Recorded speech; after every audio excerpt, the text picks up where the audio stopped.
কোরআন শরীফের প্রথম আয়াত কি? আলহামদুলিল্লাহ।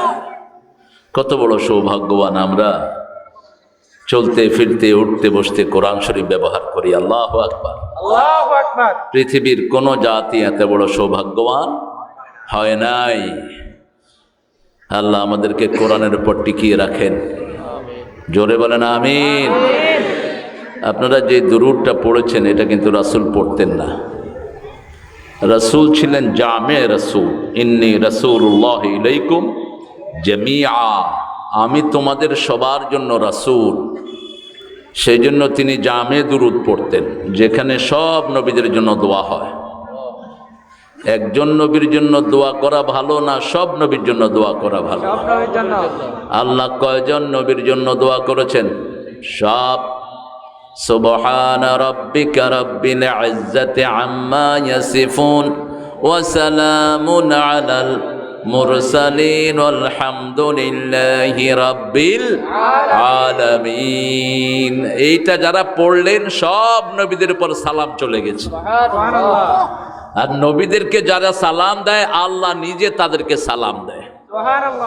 নবীরা সব কবরে জীবন্ত, ইউসাল্লুন কুল্লুহুম হাইফি কবরহিম ওয়া হুম ইউসাল্লুন।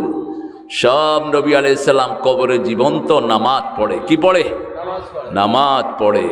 আমরাও কবরে গেলে জীবন্তই হব, মৃত্যুর পরে আর কোনো মৃত্যু নাই। পড়েন আল্লাহুম্মা সাল্লি আলা মুহাম্মাদ ওয়া আলা আলি মুহাম্মাদ কামা সাল্লাইতা আলা ইব্রাহিম ওয়া আলা আলি ইব্রাহিম ইন্নাকা হামিদুম মাজিদ। আল্লাহুম্মা বারিক আলা মুহাম্মাদ ওয়া আলা আলি মুহাম্মাদ কামা বারাকতা আলা ইব্রাহিম ওয়ালা আলি ইব্রাহিম ইন্নাকা হামিদুম মাজিদ। প্রশংসার মালিক কে? আল্লাহ। সে আল্লাহর জন্য পড়ছি আলহামদুলিল্লাহ। বলেন আল্লাহু আকবার কবীরা আলহামদুলিল্লাহি কাসীরা সুবহানাল্লাহি বুকরাতাও ওয়া আসীলা।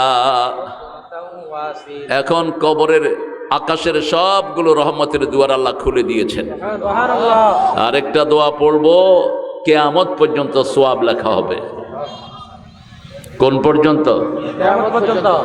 শুধু 3 ব্যক্তির জন্য কোনো সওয়াব হবে না। প্রথম ব্যক্তি যার দল ইসলাম না, তার কোনো আমল কবুল হয় না। কার কথা? আল্লাহ। কার কথা? আল্লাহ।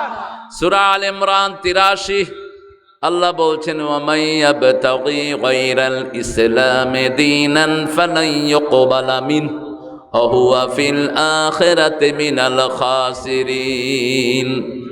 যে ব্যক্তি বা জনগোষ্ঠী ইসলাম ছাড়া অন্য কোনো ইজম মতবাদ মেনে নিল, তার দুনিয়াও শেষ, আখিরাতও শেষ। কোনো আমল কবুল লান ব্যবহার করলেন never ever, his did will be acceptable two Almighty. কোনোদিন কবুল হবে না, লান কোশ্চিন কালে হবে না।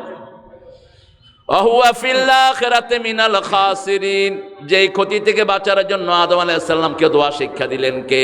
আল্লাহ। ফাতালাক্কা আদামু মির রাব্বিহি কালিমাত ফাতাবা আলাইহি ইন্নাহু হুয়াত তাওয়াবুর রহিম। রব্বানা যালামনা আনফুসানা ওয়া ইন লাম তাগফির লানা ওয়া তারহামনা লানাকুনান্না মিনাল খাসিরিন।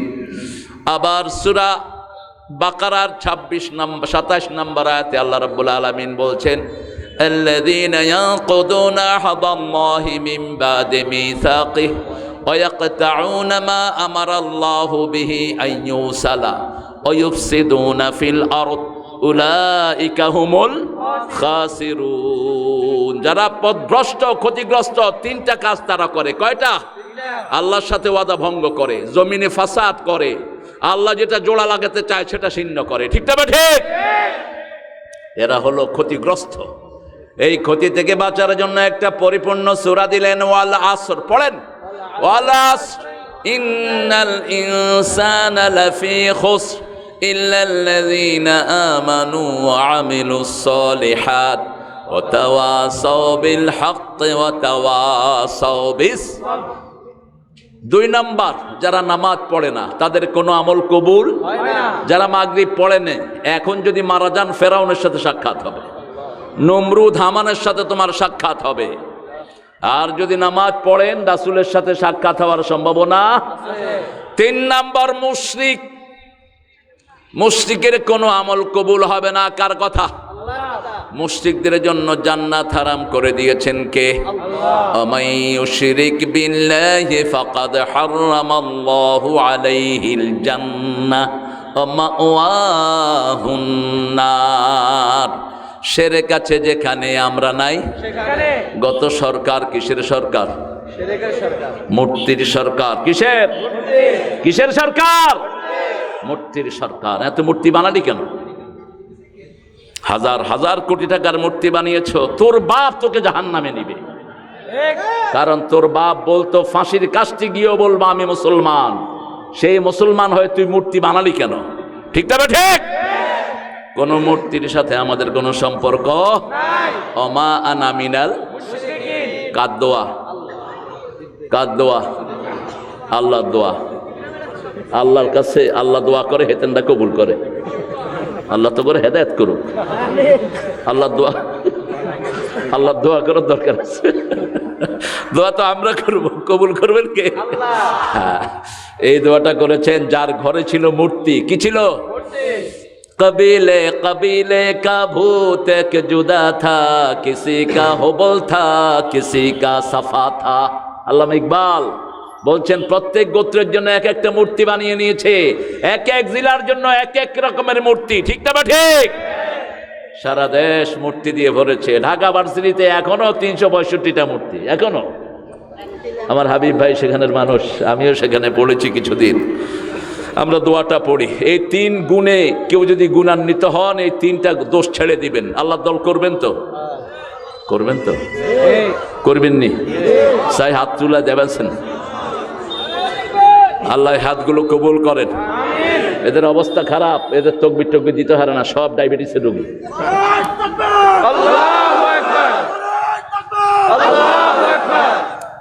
আওয়াজ নাই। আল্লাহ তো করে হেদায়েত করুক। নোয়াখালীরে বলা হয় দ্বিতীয় আরব। দ্বিতীয় কি? আরব। মাওলানা মওদুদী রাহিমাহুল্লাহ যখন এখানে এসেছিলেন নোয়াখালী, বলছে ইয়ে সানি আরব হ্যাঁ, এটা হলো দ্বিতীয় আরব। এটা দ্বিতীয় কি? সারা বাংলাদেশের আলেমরা কোন হুজুরের কাছে পড়ে? এই নোয়াখালীর হুজুরের কাছে। আমাদের প্রয়াত মরহুম আবুল ফারাহ হাফিজাহুল্লাহ গাফরাহুল্লাহ, আল্লাহ তার কবরকে জান্নাতুল ফেরদাউস বানিয়ে দেন। তার গর্বিত সন্তান এখানে বসা আছে, যিনার রেজাল্ট এখনো কেউ ছাড়াতে পারে নাই। সারা বাংলাদেশ না, সারা পৃথিবীতে এত বেশি নাম্বার পেয়ে তিনি ফার্স্ট হয়েছে। তার সামনে বড় বড় আলেমরা এবারত পড়তে হাঁটু কাঁপতে থাকে। আমি দোয়া পেয়েছি মানুষটির। যখন কথা বন্ধ হয়ে গেছে, আমাদের প্রিয় মুহতারাম সাইফুল্লাহ মনির আমাকে বলছে, আব্বা তো এখন কারোর চিনে না, কথাও বলে না, কিন্তু আমি যখনই ঘরে ঢুকছি এরকম হাত বাড়ায় দিস। আমি গিয়ে বুকের ভিতরে ঢুকছি, আমাকে বুকে নিয়ে চোখ দিয়ে পানি ঝরাচ্ছে আর মাথা মুছতেছেন, শরীর মুছতেছে।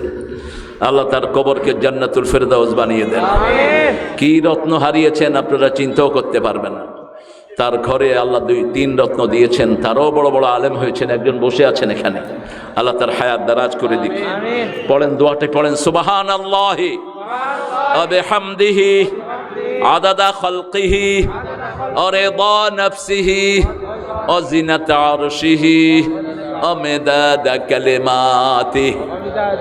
দোয়া করব বেশি, কারণ দোয়াই হলো ইবাদত। দোয়া কি? রাসূল উঠতে বসতে চলতে ফিরতে রাসূলের দোয়া আছে না নাই? চেহারা দেখার সময় কি দোয়া করতেন? আল্লাহুম্মা হাসসিন খালকি কামা হাসসানতা খুলকি। আল্লাহ আমার অবয়ব যেমন সুন্দর করেছেন, আমার চরিত্রটাও তেমন সুন্দর করে দেন। সুবহানাল্লাহ। কি অসাধারণ দোয়া! মানুষটা না জানি কত অসাধারণ ছিলেন, কত সুন্দর ছিলেন। আরেকটা দোয়া একজন সাহাবী পড়েছেন, কোন সাহাবীকে কেউ বদনামি করলে তার জিহ্বা টেনে ছিঁড়ে ফেলবো আমরা। একজন সাহাবীর বদনামি আমরা সহ্য করব না। ঠিক না? ঠিক। সাহাবী প্রত্যেকেই উদুল ছিলেন, কুল্লুহুম উদুল। এই জামাতটা ছিল দুনিয়ার শ্রেষ্ঠ জামাত। রাসূল বলছেন, আল্লাহ আল্লাহ ফি আসহাবি লা তাত্তাখিযুহুম গারাদাম মিন বাদি ফামান আহাব্বাহুম ফাবিহুব্বি আহাব্বাহুম ওমান আবগাদাহুম ফাবিবুগদি আবগাদাহুম খায়রুল কুরুনি করনি সুম্মাল্লাযীনা ইয়ালুনাহুম সুম্মাল্লাযীনা ইয়ালুনাহুম। তিনটা যুগ শ্রেষ্ঠ যুগ, নবীর যুগ, সাহাবীদের যুগ, তাবেঈদের যুগ। এই তাবেঈদের যুগের ইমাম হলো ইমাম আবু হানিফা। সুবহানাল্লাহ। এই জন্য তার মর্যাদা সবচেয়ে বেশি।